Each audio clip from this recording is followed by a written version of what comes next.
Welcome to top medical education. आज हम जानेंगे ब्लड के बारे में। ब्लड मीन्स खून के बारे में।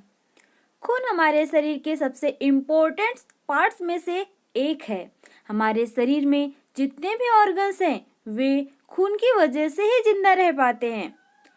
आज के इस वीडियो में हम जानेंगे कि हमारे शरीर में खून कैसे बनता है, यानी खून का निर्माण हमारे शरीर में कैसे होता है।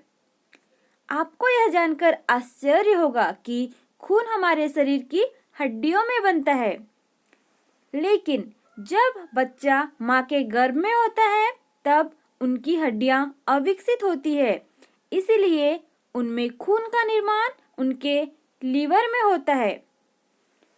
ये जानने के लिए कि खून हमारे शरीर की हड्डियों में कैसे बनता है, इससे पहले हमें यह जानना होगा कि खून किन किन चीज़ों से मिलकर बना होता है। तो आइए जान लेते हैं। हमारा खून 4 चीज़ों से मिलकर बना होता है। पहला रेड ब्लड सेल्स, दूसरा वाइट ब्लड सेल्स, तीसरा प्लेटलेट्स एंड चौथा प्लाज्मा। इन चारों चीज़ों से मिलकर ही हमारा ब्लड बना होता है। अब देख लेते हैं कि यह चारों हमारे ब्लड में कितने कितने परसेंट पाए जाते हैं। प्लाज्मा 55% हमारे ब्लड में पाया जाता है। White blood cells and platelets हमारे ब्लड में 4% पाया जाता है और रेड ब्लड सेल्स हमारे ब्लड में 41% पाया जाता है। अब जान लेते हैं इन चारों कंपोनेंट्स के कार्यों के बारे में कि यह हमारे ब्लड में उपस्थित रहकर क्या कार्य करते हैं। पहला प्लाज्मा। हमारा खून 55% प्लाज्मा से बना होता है। प्लाज्मा 90% पानी से बना होता है तथा 10% प्रोटीन व इलेक्ट्रोलाइट से बना होता है। प्लाज्मा हल्का पीला रंग का होता है। प्लाज्मा का सबसे पहला काम खून में मौजूद जो सॉलिड पार्टिकल्स हैं उनको मूवमेंट मीन्स गति प्रदान करना होता है। खून में मौजूद red blood cells, white blood cells and platelets solid stage में होते हैं, इसलिए वे खुद से मूवमेंट नहीं कर पाते, इसलिए उनको मूवमेंट कराने का कार्य प्लाज्मा करते हैं। प्लाज्मा हमारे शरीर के टेम्परेचर को भी कंट्रोल करने का कार्य करते हैं और हार्मोन्स, विटामिन्स, मिनरल्स को भी ट्रांसपोर्ट मीन्स परिवहन करने का कार्य करते हैं। दूसरा red blood cells. Red blood cells को शॉर्ट में आरबीसी भी कहते हैं। यह हमारे ब्लड में 40% होते हैं। यह लाल रंग के होते हैं। इनमें मौजूद हीमोग्लोबिन के कारण हमारा खून लाल दिखाई देता है। इसका जीवन काल 120 दिन का होता है, यानी यह खून में 120 दिन तक जिंदा रहते हैं। हमारा शरीर छोटी छोटी कोशिकाओं से मिलकर बना होता है और कोशिकाओं को जिंदा रहने के लिए ऑक्सीजन और न्यूट्रिशन की जरूरत होती है। तो आरबीसी का मुख्य कार्य हमारे शरीर के सभी सेल्स तक ऑक्सीजन और न्यूट्रिशन को पहुंचाना होता है। हमारे लंग्स मीन्स फेफड़ों से ऑक्सीजन को सेल्स तक पहुंचाता है और सेल्स से CO2 को मीन्स कार्बन डाइऑक्साइड को लंग्स तक लाता है।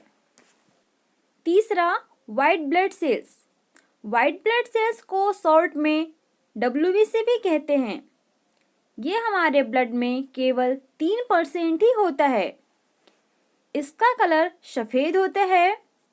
वाइट ब्लड सेल का जीवन काल 4 दिन का होता है, यानी यह ब्लड में सिर्फ 4 दिन तक ही जिंदा रहते हैं। WBC का कार्य हमारे शरीर में बीमारियों से लड़ना है। WBC ही हमारे शरीर के इम्यून सिस्टम मीन्स रोग प्रतिरोधक प्रणाली होती है।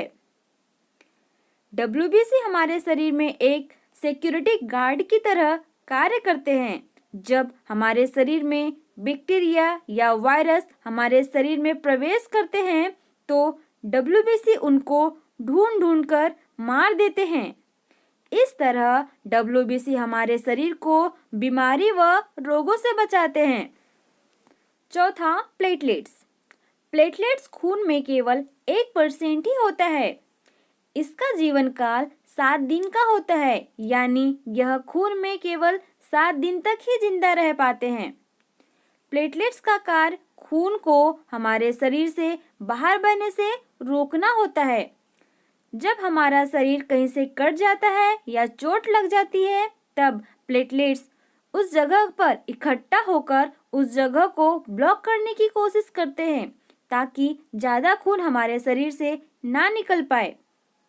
प्लेटलेट्स हमारे शरीर को ताकत देने का भी कार्य करता है, क्योंकि इनमें कुछ हार्मोन्स और प्रोटीन होते हैं। अभी तक हमने खून किन किन चीज़ों से मिलकर बना होता है और उसके क्या क्या फंक्शन होते हैं, इसके बारे में जाना। अब हम जान लेते हैं कि हमारे शरीर में खून कैसे बनता है। तो आइए जान लेते हैं। हमारे शरीर में खून हड्डियों में बनता है। हमारे शरीर में जितने भी बड़ी हड्डियां होती है, मीन्स जो भी लॉन्ग बोन होती है, उनमें खून का निर्माण होता है। हमारी हड्डियों के अंदर स्पंजी टिश्यू होते हैं, जिन्हें हम अस्थि मज्जा कहते हैं, यानी बोन मेरो कहते हैं। आपने अगर चिकन खाए होंगे तो आपने हड्डियों के अंदर लाल रंग की कुछ मटेरियल्स को देखा होगा। उन लाल रंग की मटेरियल्स को ही बोन मेरो कहते हैं। इन बोन मेरो में स्टेम सेल मौजूद होते हैं। यही स्टेम सेल खून में मौजूद red blood cells, white blood cells और प्लेटलेट्स को बनाने का कार्य करते हैं। बोन मेरो हमारे शरीर में red blood cells, white blood cells और प्लेटलेट्स को बनाने की फैक्ट्री होती है। हमारे शरीर की हड्डियां हमारे खून में मौजूद red blood cells, white blood cells और प्लेटलेट्स को ही बनाने का कार्य करते हैं। हमारे खून में मौजूद प्लाज्मा को बनाने का कार्य हमारा लीवर करता है। प्लाज्मा में मौजूद प्रोटीन को बनाने का कार्य भी हमारा लीवर ही करता है।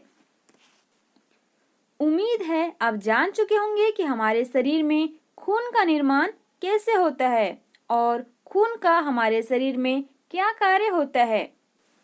ऐसे ही नॉलेजफुल जानकारी के लिए इस चैनल को लाइक, शेयर एंड सब्सक्राइब करें। धन्यवाद।